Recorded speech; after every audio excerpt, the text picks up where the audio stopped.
Olá pessoal, tudo bem com vocês? Como vocês estão? Eu espero que vocês estejam muito bem. Nós estamos aqui falando sobre liderança. Nós estamos fazendo isso através da leitura deste livro, Como se tornar um líder servidor, os princípios de um monge e o executivo. Hoje nós estamos no capítulo 3 e nós vamos comentar aqui, porque ele já começa de uma forma muito interessante, com uma temática também que a gente quer desenvolver. O capítulo 3 vai trazer para nós sobre o desenvolvimento da autoridade. E ele nos traz uma frase muito interessante. Nós vamos começar por ela, que diz assim: qualquer um que queira ser líder entre vocês deve primeiro ser o servidor. Se você opta por liderar, deve servir. Jesus Cristo. Então ele vai trazer para nós aqui um versículo que Deus traz, né, de que maior é que o servir, o liderar, na verdade, não vai ser igual é no mundo, nos governadores, nos políticos, nos chefes de empresa, será diferente, né? Aqui no reino de Deus, maior, quem quiser ser o maior, quem quiser ser líder, deve ser aquele que serve, né? E aí ele traz dessa forma aqui para nós, qualquer um que queira ser líder de vocês deve ser servidor. Se você opta por liderar, deve servir. Liderar nada mais é do que servir as pessoas. Claro que nós possuímos habilidades e muitas coisas, mas é isso que a gente vai ter que entender. E ele começa já com essa frase, porque nós vamos desenvolver autoridade. A autoridade vem de servir. E eu acredito que é isso que ele vai evidenciar aqui neste capítulo. Então vamos lá, começar a nossa leitura para a gente meditar sobre isso. Se você visitasse minha casa, veria toneladas de livros arrumados nas estantes de maneira impecável. Eu queria isso. Se olhasse mais atentamente, descobriria que a maioria dos livros é sobre liderança. Sou apaixonado pelo tema há mais de 35 anos. Liderar com o poder foi um conceito que absorvi com a maior facilidade e que já praticava de maneira eficaz desde criancinha. Quando cheguei à adolescência, aprendi que havia consequências no uso da força. Cascudos, tarefas extras, relacionamentos abalados, para mencionar alguns. Por isso, concentrei minha atenção num tipo diferente de liderança.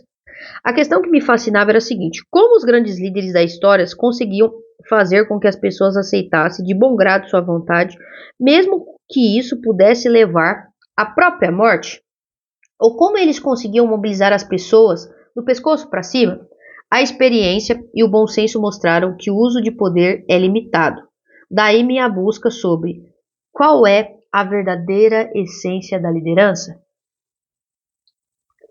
Para responder essa indagação, estudei os grandes líderes de todas as áreas: militar, pedagógica, religiosa, política, de negócios, esportiva, além de místicos e sábios do passado e do presente. Nesse momento, ocorreu-me que deveria procurar o que Jesus tinha a dizer sobre liderança. Então ele vai começar dizendo aqui para nós que ele queria entender, porque desde criança a gente já nasce com a liderança sob poder ali, mas que na adolescência ele descobriu que o uso da força traz consigo algumas consequências, né? E ele queria entender por que existiam líderes que as pessoas seguiam até mesmo custando a própria vida, né? Como é que eles conseguiam mobilizar as pessoas do pescoço para cima? Qual é a verdadeira essência da liderança? E aí ele, pensando em estudar, né, os grandes líderes de todas as áreas, ele decidiu então estudar sobre Jesus, porque ele é o líder dos líderes, de todos os líderes de qualquer área. Jesus, ele nos ensina sobre tudo e sobre todas as coisas. E principalmente se a gente for pensar sobre a autoridade. Então nós começamos já este tópico sobre estudar a autoridade com o maior líder que já existiu, que é Jesus. E aí ele começa aqui com o segundo tópico, página 41, o maior líder de todos os tempos. Então nós vamos falar um pouquinho sobre Jesus, porque ele é o maior líder de todos os tempos. Ninguém superou ele ainda, e eu creio que ninguém vai. Então vamos lá. Por que escolhi Jesus? Por uma questão muito pragmática. Se liderança tem a ver com influência, e sabemos que tem, desafio qualquer um a indicar um ser humano na história do mundo mais influente do que Jesus. Não temos, né? Ele é o ser mais influente. Jesus esteve na Terra há mais de 2000 anos e ele continua emitindo mais influência do que quando ele esteve aqui. Olha, eu vou ler igual tá aqui, tá? H.G. Wills, H.G. Wills, sei lá eu, o famoso escritor e historiador que era ateu e um crítico severo do cristianismo, certa ocasião comentou: sou um historiador, não um crente. mas não posso deixar de reconhecer que aquele pregador indigente de Nazaré é inegavelmente o centro da história. Jesus Cristo é de longe a figura mais dominante em toda a história. Então é ciência de que Jesus foi o maior líder, ele foi a maior influência. A data, como a gente conta as coisas, é baseada em Jesus, antes de Cristo e depois de Cristo. Então é isso, ele é. Realmente, hoje, 1/3 da população do planeta, o equivalente a mais de 2 bilhões de pessoas, identifica-se como cristão. O islamismo, a segunda maior religião do mundo, tem a metade dos seguidores do cristianismo. Nosso calendário, inclusive, mede a passagem de tempo desde o seu nascimento. Nenhuma pessoa com honestidade intelectual pode negar que a vida de Jesus exerceu uma grande influência na história e ainda exerce até hoje. Até o general francês Napoleão Bonaparte se rendeu às evidências. Alexandre, César, Carlos Magno e eu fundamos impérios. Mas em que baseemos nossas criações geniais? Na força. Eu li errado aqui, mas vocês entenderam, né? Todos eles construíram império. Mas no que eles basearam? Na força. Jesus Cristo fundou um império baseado no amor. E até hoje, milhões de pessoas morreriam por ele. Então, Jesus não baseou seu império na força, mas sim no amor. E até hoje, muitas pessoas morrem por Jesus. E aí ele continua dizendo, essência da liderança. No livro de Mateus, do Novo Testamento, Jesus faz uma declaração definitiva sobre liderança. A passagem foi interpretada de várias maneiras, mas o fundamento é que ele diz que qualquer um que deseja ser o líder deve primeiro servir. Se você quer liderar, deve servir.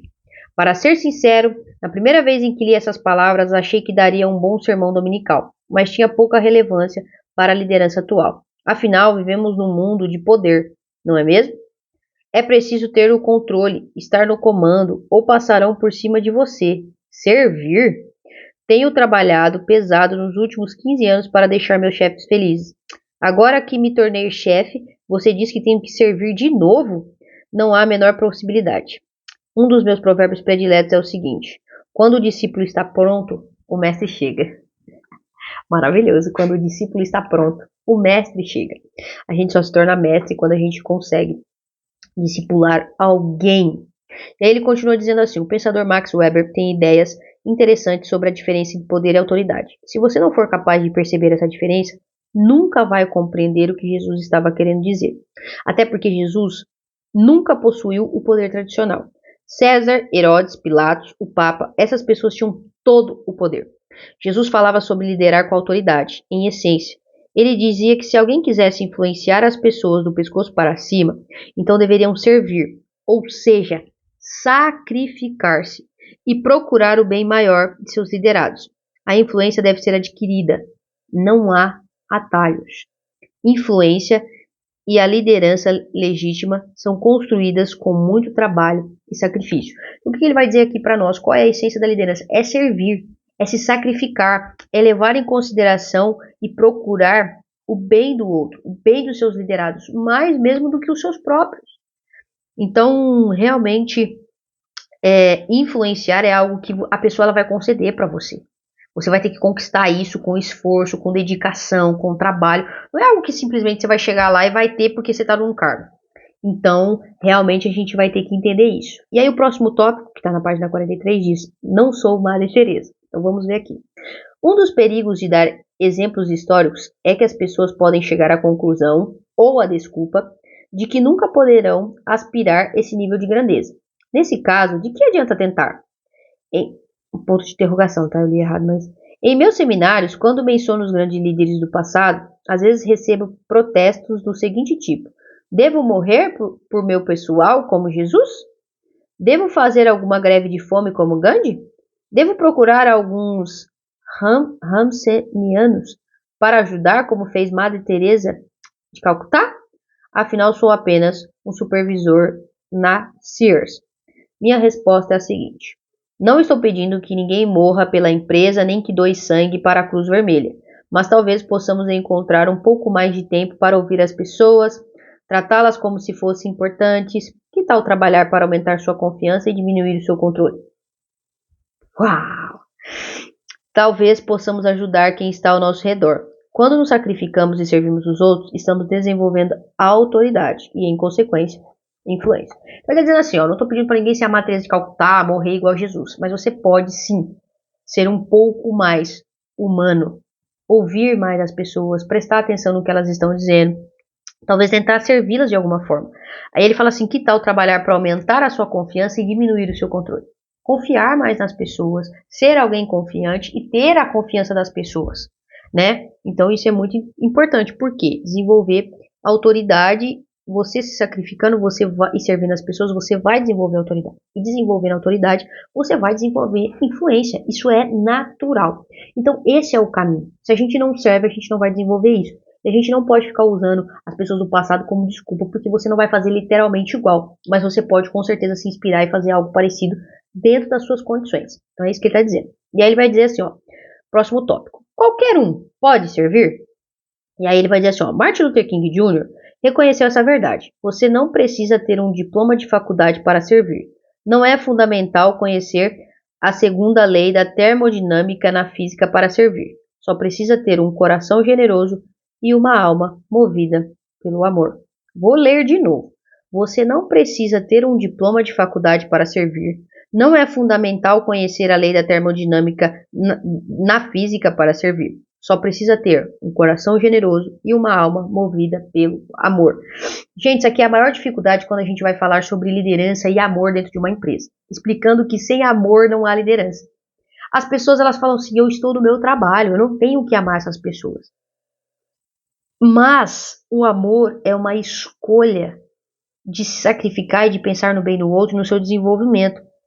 Se você não envolver os seus sentimentos, que é a sua alma, e não envolver o amor, que é essa atitude, dificilmente eu posso dizer para você que na minha concepção da Fernanda, não do James Hunter aqui, escritor, é impossível liderar sem amor. E sem envolver a sua alma, os seus sentimentos, a sua forma de pensar. Não tem como. Então é uma coisa que a gente precisa refletir nos dias de hoje. Porque se você realmente quer ser um líder, você precisa entender isso. Você precisa entender que você precisa estar disposto a isso. A não ser que você queira ser apenas mais um gerente, que gerencia pessoas, do que alguém que lidera pessoas. Tá bom? E aí ele vai continuar dizendo assim: servir é se sacrificar pelo outro. Servir e se sacrificar pelo outro, perdão, é algo que pode ser realizado de muitas maneiras diferentes. Quando nos dedicamos a identificar e atender às necessidades legítimas dos outros, ou seja, servir, descobrimos que é preciso fazer alguns sacrifícios. Então, quando você decide identificar as necessidades dos outros e atender elas, você descobre que é necessário fazer sacrifícios. O alvo pode ser nosso ego, orgulho ou sede de poder, além de outros interesses pessoais. Às vezes precisamos sacrificar também nosso desejo de sermos admirados, nosso péssimo hábito de evitar conflitos, nossa determinação de ter todas as respostas e de parecer bem na foto. Quando servimos os outros, temos de perdoar, pedir desculpas, dar uma segunda chance, mesmo quando não sentimos vontade. Há o risco de sermos rejeitados, mal interpretados e até usados em algumas ocasiões. Na verdade, é fundamental abrir mão de qualquer coisa que interfira na maneira de fazer a coisa certa. Então vai requerer sacrifício, às vezes, de você. Você vai ter que sacrificar muita coisa sua, você vai ter que abrir mão, né? Mesmo que você não sinta vontade de fazer. Em alguns momentos, a gente até vai ter que pagar um preço que é alto. Não é simples, não é barato, não, né? Então a gente precisa entender isso para que a gente assuma a liderança com essa perspectiva, né? De que independente da vontade que a gente sinta, a gente vai ter que se entregar. A gente vai ter que abrir mão de tudo, de qualquer coisa que vai interferir na gente fazer a coisa certa. Mesmo que sejam as nossas vontades, os nossos desejos, a nossa forma de pensar. Mas se ele vai interferir na gente fazer a coisa certa, a gente deve abrir mão disso. E aí ele continua dizendo assim, ó, muitos dos que estão em posição de liderança acham que esse é um preço alto demais para se pagar. Eles consideram que é a sua vez de serem servidos, agora que se tornaram líderes. A boa notícia é que qualquer um pode fazer a diferença na vida de outra pessoa, ainda mais se estiver em posição de liderança. Anne Frank, que morreu num dos campos de extermínios de Hitler, expressou-se sobre esse ponto de eloquência. Abre aspas. Como é maravilhoso que ninguém precise esperar um único momento para começar a melhorar o mundo. Eu vou repetir. Como é maravilhoso que ninguém precise esperar um único momento para começar a melhorar o mundo. Você pode fazer a diferença aonde você estiver, mesmo que você não ocupe um cargo de liderança, mas se você estiver em cargo de liderança, você consegue ainda mais impactar a vida das pessoas. No parágrafo que ele disse, a boa notícia é que qualquer um pode fazer a diferença na vida de outra pessoa. Você pode fazer a diferença na vida de qualquer pessoa, não importa o cargo que ela ocupe, não importa a diferenciação. Se você tem qualquer tipo de relacionamento com essa pessoa, você pode fazer a diferença na vida dela. E você pode melhorar o mundo agora, nesse exato momento. A partir do momento que você decide isso, você pode fazer um mundo melhor, só mudando as suas atitudes, só fazendo o que precisa ser feito, só não sendo simplesmente egoísta, ok? Nós vamos continuar, né, a idade emocional de uma criança de 2 anos. Nós vamos falar, eu vou terminar aqui o capítulo todo, tá acabando, então vamos continuar. A idade emocional de uma criança de 2 anos. Se você quer saber como é a natureza básica do ser humano, basta observar a criança de 2 anos em ação. Seu caráter pode ser resumido em 2 palavras. Eu, primeiro. Tem uma lição do Habitudes que traz isso exatamente assim. Muito legal. Isso até é gracioso em criancinhas, mas fica um tanto repulsivo em alguém com 50 anos. Passei minha carreira lidando com executivos que são verdadeiras crianças grandes. Por trás de todos os truques de estilo, charme, perspicácia, inteligência e um belo terno Armani, está uma criança mimada batendo o pé. Eu primeiro e você que se dane. Esse é um dos estranhos e belos paradoxos da vida. Quando rompemos com o eu e nos empenhamos a atender às legítimas necessidades dos outros, nossas carências também são satisfeitas. Pausa aqui para o comentário. Isso aqui é uma das maiores verdades da vida e que o mundo tem dificuldade de entender, mas alguns coaches, alguns empresários, né, que trazem essas questões de liderança para as pessoas estão ensinando, tá?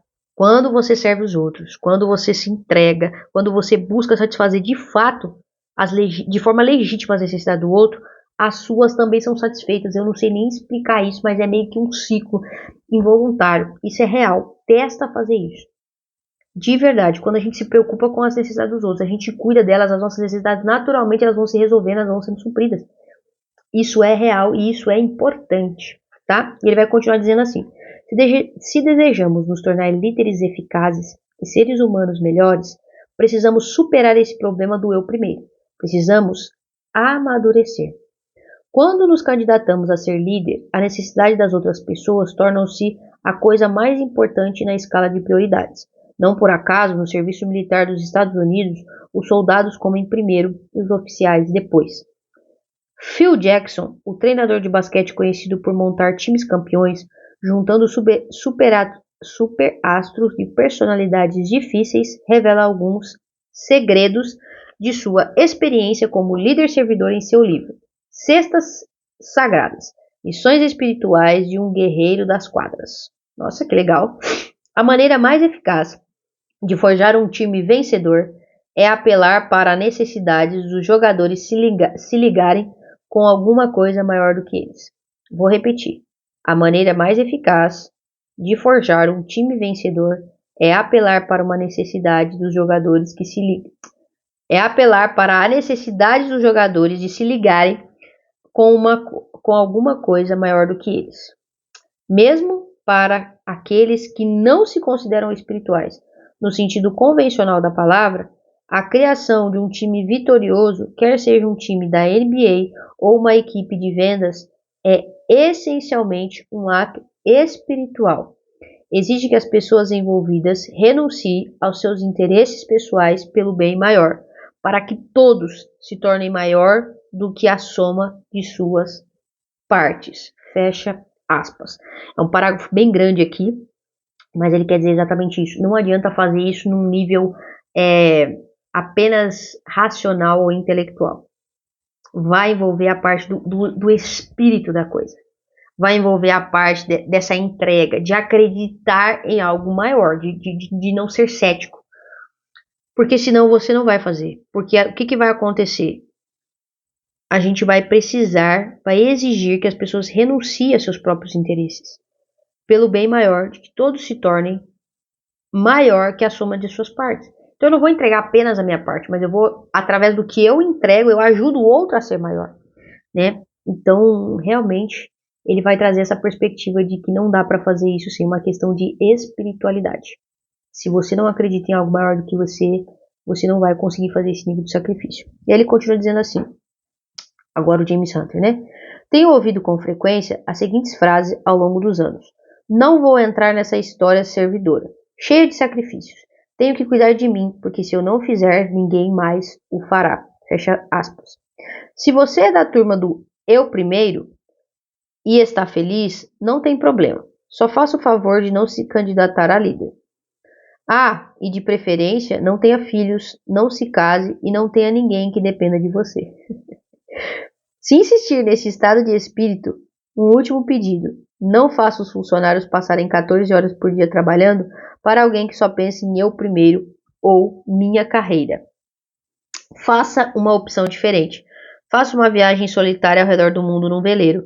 Com gracejo, o poeta Alden diz, né, abre aspas, estamos neste mundo para fazer o bem para os outros.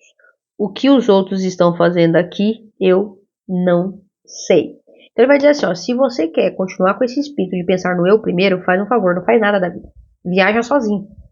Porque se você casar, se você tiver filho, se você for líder de uma empresa, você vai precisar pensar nos outros. Você vai precisar entregar alguma coisa. E aí o W.H. Auden, no seu nome dele, diz assim, estamos neste mundo para fazer o bem para os outros. O que os outros estão fazendo aqui, eu não sei. Você está aqui para fazer o bem para os outros. Se eles estão fazendo isso ou não, não é problema, assim, é problema nosso, mas assim, não sei, né? Não sei. Ele fala, eu não sei. O que os outros estão fazendo? Eu não sei, mas eu estou aqui. Nós estamos aqui neste mundo para fazer o bem para os outros. O que eles estão fazendo de fato, a gente não sabe, tá? E aí ele vai terminar com a seguinte questão, página 46. Alegria de servir. Se você estudar grandes líderes como Jesus, Gandhi e Madre Teresa, vai descobrir a frequência com que eles falam da grande alegria que experimentam em servir os outros. Isso é verdade. Os psiquiatras e escritores americanos, Carl Lalana, que eu não sei falar, que viveu até quase 100 anos, respondeu algo muito interessante quando lhe perguntaram o que recomendaria a uma pessoa prestes a sofrer um colapso nervoso. Abre aspas. Tranque sua casa, vá para a parte mais pobre da cidade e faça alguma coisa para ajudar as pessoas necessitadas. Fecha aspas. Resumindo, saia do eu por algum tempo e o eu se comportará muito melhor. Assisti um programa de TV, Larry King Live, em que os convidados eram Christopher Reeve e sua adorável esposa Dana. Como você provavelmente lembra, Reeve fraturou o pescoço ao cair de um cavalo e ficou tetraplégico. Não dá nem para imaginar o que esse casal sofreu. Aqui está a parte da conversa naquela noite. 2 pontos. Larry. Não há dias em que vocês desanimam? Dana.